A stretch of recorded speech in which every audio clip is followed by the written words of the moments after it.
ओम श्री गण गणेशाय नमः। किसी भी पूजा, व्रत या कथा के दौरान गणेश जी की पूजा करना बहुत ही ज़रूरी होता है और उनकी कथा भी अवश्य सुनना चाहिए। विघ्नहर्ता गणेश अपने भक्तों की कठिनाई को दूर करते हैं और उन्हें मनोवांछित फल प्रदान करते हैं। विघ्नहर्ता गणेश को बुद्धि, विवेक और धन का स्वामी कहा जाता है। गणेश जी की पूजा करने से घर में सुख शांति बनी रहती है। जीवन के सभी दुख दर्द दूर होने के साथ साथ शुभता का भी वास होता है। विघ्नहर्ता गणेश को बुद्धि, विवेक और धन का स्वामी कहा जाता है। हिंदू मान्यताओं के अनुसार गणेश जी की पूजा करने से घर में सुख शांति बनी रहती है और जीवन के सभी दुख दर्द दूर होने के साथ साथ शुभता का भी वास होता है। भगवान गणेश अपने भक्तों की जिंदगी में आई हुई विपदा को हमेशा के लिए दूर करते हैं और लंबे समय से रुके हुए शुभ कार्य को संपन्न करते हैं। किसी भी पूजा में सबसे पहले गणेश जी की पूजा और आरती की जाती है और बिना गणेश जी की कथा कहे कोई पूजा अधूरी मानी जाती है। आज हम आपके लिए गणेश जी की कथा लेकर आए हैं जो हर एक पूजा में सुना जाता है। पौराणिक कथाओं के अनुसार एक गांव में एक विधवा अपनी बहू के साथ रहती थी। उसकी बहू मंद बुद्धि थी जो अपनी भूख बर्दाश्त नहीं कर पाती थी और हमेशा खाने के लिए उतारू रहती थी। वह सबसे पहले उठकर खाना खाती थी, फिर घर की बाकी काम किया करती थी। एक दिन विधवा ने अपने घर में पूजा करवाने का सोचा, लेकिन वह थोड़ी परेशान थी क्योंकि उसकी बहू अगली सुबह उठते ही खाने के लिए दौड़ेगी और पूजा के लिए बनाए गए पकवान को जूठा कर देगी। अपनी बहू को पूजा के लिए बनाए गए पकवान से दूर रखने के लिए विधवा ने एक तरीका निकाला। पूजा वाली सुबह उसने एक मटका लिया और उसके नीचे एक छेद कर दिया और अपनी बहू से बोली कि आज पूजा है, इसीलिए खाना खाने से पहले पानी भर के ले आओ। बहू भी चालाक निकली। उसने देख लिया कि विधवा ने मटके के नीचे छेद कर दिया है, इसीलिए वह अपनी साड़ी में आटा बांधकर पनघट पर चली गई।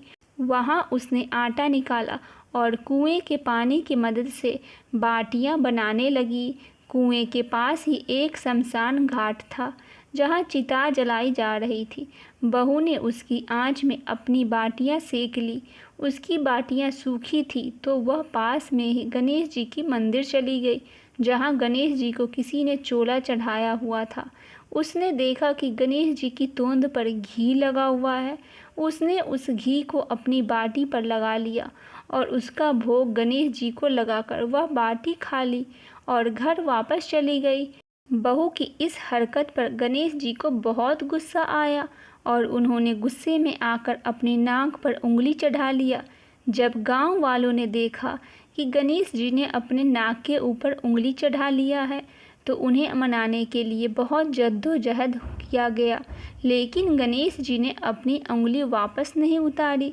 जब यह बात राजा को पता चला तो राजा ने बड़े बड़े पंडितों और ज्योतिषों को बुलवाया और हवन करवाया, लेकिन गणेश जी फिर भी नहीं माने। सब बहुत चिंतित थे। राजा ने पूरे गांव में यह ऐलान करवा दिया कि जो भी इंसान गणेश जी की नाक पर से उंगली हटाने में सफल होगा उसे इनाम के तौर पर 5 गांव दिया जाएगा। गांव के सभी लोग गणेश जी को मनाने में लग गए, लेकिन गणेश जी माने ही नहीं और अपनी उंगली चढ़ाए रखे।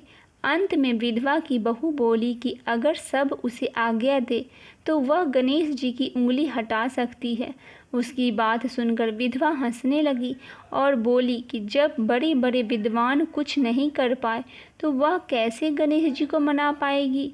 किसी ने बोला कि जब सब लोगों को मौका मिला तो उसे भी एक मौका मिलना चाहिए। फिर सभी लोग बहू को एक मौका देने के लिए मान गए, लेकिन बहू ने एक शर्त रखी। उसने कहा कि उसके घर से लेकर मंदिर तक पर्दा बांध दिया जाए। सब लोग ने सोचा कि इतना कुछ तो हो ही रहा है तो पर्दा भी बांधने में क्या जाता है। बहू के कहे अनुसार उसके घर से लेकर मंदिर तक पर्दा लगा दिया गया। बहू ने अपने दिमाग लगाया और वह अपनी पेटीकोट में मोगरी छिपाकर मंदिर चली गई। मंदिर जाकर उसने गणेश जी से बोली कि मैंने आपके तोंद से जरा सा घी क्या ले लिया, आपने अपने नाक पर उंगली चढ़ा ली। अब आप नाक पर से उंगली हटा रहे हो या दूं एक मोगरी की, अभी आपके टुकड़े टुकड़े हो जाएंगे। बहू की यह चेतावनी सुनकर गणेश जी थोड़ा डर गए और उन्होंने सोचा कि यह तो पूरी पागल है, कहीं सच में यह मुझे मोगरी ना मार दे। गणेश जी ने बिना सोचे समझे अपनी नाक पर से उंगली हटा ली, जिसे देखकर गांववासी खुश हो गए और बहू को जय जयकार करने लगे। राजा के ऐलान के मुताबिक बहू को 5 गांव इनाम में दिए गए। यह कथा सुनकर लोग गणेश जी भगवान से यह मांगते हैं कि वह भी उस बहू की तरह सबकी बात मान जाए और उनकी मनोकामनाएं भी पूर्ण करें। बोलिए गणेश जी महाराज की जय।